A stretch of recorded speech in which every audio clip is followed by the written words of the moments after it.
Hi friends, వాళ్లకు సెలవులుండవు, అవార్డులు రావు, కానీ వాళ్ళు లేని ప్రపంచం ఊహించలేము. ఎవరు వాళ్ళు? ఎందుకీ మే 1వ తారీఖు స్పెషల్? మేడే అంటే కార్మికుల దినోత్సవం. 1886లో అమెరికా షికాగోలో కార్మికులు 8 గంటల పనిదినం కోసం పోరాడారు. ఈ పోరాటంలో కొంతమంది ప్రాణాలు కోల్పోయారు.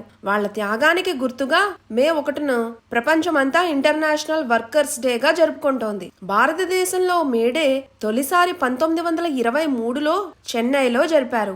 ఈ రోజే ఎర్ర జెండా తొలిసారి ఎగురవేశారు. ఇప్పటికీ ఈ రోజు దేశవ్యాప్తంగా కార్మికుల హక్కుల కోసం ర్యాలీలు, సభలు జరుగుతూనే ఉన్నాయి. ఈ రోజు కార్మికుల కష్టాన్ని గుర్తించే రోజు, సమాన హక్కులు, ఉద్యోగ భద్రతపై చైతన్యం కలిగించే రోజు, యాజమాన్యం మరియు కార్మికుల మధ్య ఐకమత్యాన్ని పెంపొందించే రోజు. మనలో పనివాడు లేకపోవచ్చు, కానీ మన జీవితంలో ఎక్కడో ఒక కార్మికుడి చెమట తప్పకుండా ఉంటుంది. ఈ రోజు ఒక్క నిమిషం తీసుకుని వాళ్ళకి మనస్ఫూర్తిగా ధన్యవాదం చెప్పండి. ఇదే మేడే అసలైన అర్థం.